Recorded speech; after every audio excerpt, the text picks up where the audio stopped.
Hi, welcome. நம்ம SQL டியூட்டோரியல்ல இந்த வீடியோல வந்துட்டு ஆர்டர் பை கீவேர்ட் வந்து பார்க்கலாம். ஆர்டர் பை கீவேர்ட்னா ஒண்ணும் இல்லங்க. நம்ம வந்து ஆல்ரெடி எக்ஸிஸ்டிங் ரிசல்ட் இருக்கு. அந்த எக்ஸிஸ்டிங் ரிசல்ட்ட வந்து நம்ம வந்துட்டு சார்ட் பண்ண போறோம். Either by ascending order or descending order. So எப்படின்னு சொல்லிட்டு பார்க்கலாம். சோ இங்க பாருங்க, நம்ம கிட்ட டேட்டான்னு ஒரு டேபிள் இருக்கு. அத நான் ஓபன் பண்றேன். சோ இங்க பாத்தீங்கன்னா நேம், டிபார்ட்மெண்ட், மார்க்ஸ், சிட்டின்னு இருக்கு. சோ இதுல வந்துட்டு நம்ம இப்ப வந்துட்டு ஆர்டர் பை கீவேர்ட் வந்து யூஸ் பண்ணி சார்ட் பண்ண போறோம். நான் இந்த மாதிரி எழுதிக்கிறேன்.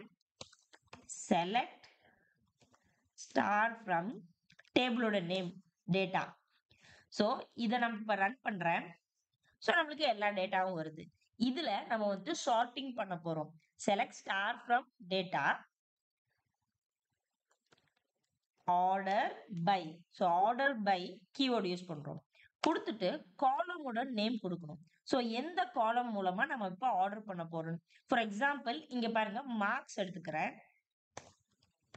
மார்க்ஸ் எடுத்துட்டு இப்ப நாம இதை ரன் பண்ணோம்னா என்ன ஆகும்னா, ஆர்டர் பை கீவேர்ட் யூஸ் பண்ணா டிஃபால்ட்டா வந்துட்டு அது அசெண்டிங் ஆர்டர்ல தான் நம்மளுக்கு சார்ட் பண்ணும். ஓகேங்களா? இப்ப வந்து நம்ம டிசெண்டிங் ஆர்டர் சார்ட் பண்ணணும்னா DESC யூஸ் பண்ணும். ஃபர்ஸ்ட் நான் வந்து அசெண்டிங் ஆர்டர் வந்து சார்ட் பண்ணலாம். சோ இப்ப பாருங்க, நான் இதை ரன் பண்றேன். சோ இங்க பாத்தீங்கன்னா டிஃபரன்ஸ் உங்களுக்கு தெரிஞ்சிருக்கும். இங்க மார்க்ஸ்ல பாத்தீங்கன்னா இப்ப 80, 100, 100, 100 வந்திருக்கு. சோ இப்ப நாம வந்து அசெண்டிங் ஆர்டர்ல வந்து சார்ட் பண்ணிருக்கோம். இப்ப இத வந்து பாருங்க, DESCன்னு கொடுக்கணும். டிசெண்டிங் ஆர்டர்ல வந்து சார்ட் பண்ண போறோம். ஆர்டர் பை கொடுத்துட்டு எந்த காலம் நம்ம சார்ட் பண்ணுமோ அந்த காலமோட நேம் கொடுத்துக்கோங்க. அதுக்கப்புறம் டிசெண்டிங் வேணும்னா DESC கொடுக்கணும். சோ DESC கொடுக்கலன்னா ஆட்டோமேட்டிக்கா வந்துட்டு அது அசெண்டிங் ஆர்டர் தான் சார்ட் பண்ணும். டிஃபால்ட்டா ஆர்டர் பை கீவேர்ட் யூஸ் பண்ணா. சோ இப்ப பாருங்க, இத நான் இப்ப ரன் பண்றேன். நம்ம டிஃபரன்ஸ் வந்து பார்க்கலாம். சோ பாருங்க, 100 வந்திருக்கு, லாஸ்ட்ல 80 வந்திருக்கு. டிசெண்டிங் ஆர்டர்ல நம்மளுக்கு சார்ட் ஆயிருக்கு. இப்ப மோர் தென் ஒன் காலமும் நம்ம கொடுக்கலாம். இப்ப பாத்தீங்கன்னா ஆர்டர் பை மார்க்ஸ் கொடுத்துட்டு கமா சிட்டி கொடுக்குறேன். சோ இங்க சிட்டி கொடுக்குறேன். இப்ப DESC. இப்ப நான் இதை ரன் பண்றேன். டிஃபரன்ஸ் வந்து உங்களுக்கு தெரியும்.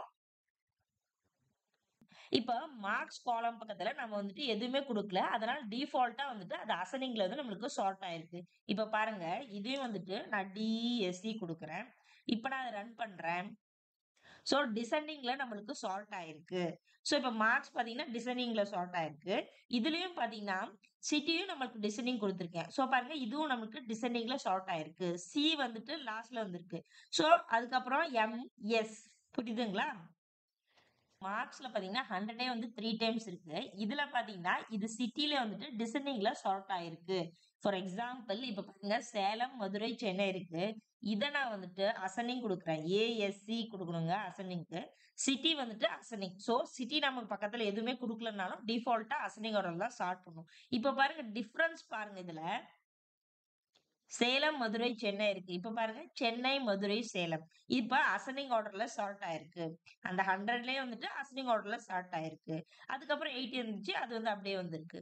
டிஃபரன்ஸ் தெரியுதுங்களா? ஆர்டர் பை கீவேர்ட்னா ஒண்ணும் இல்லைங்க. நம்ம எக்ஸிஸ்டிங் ரிசல்ட்ட வந்துட்டு நம்ம சார்ட் பண்ண போறோம். Either by ascending order or descending order.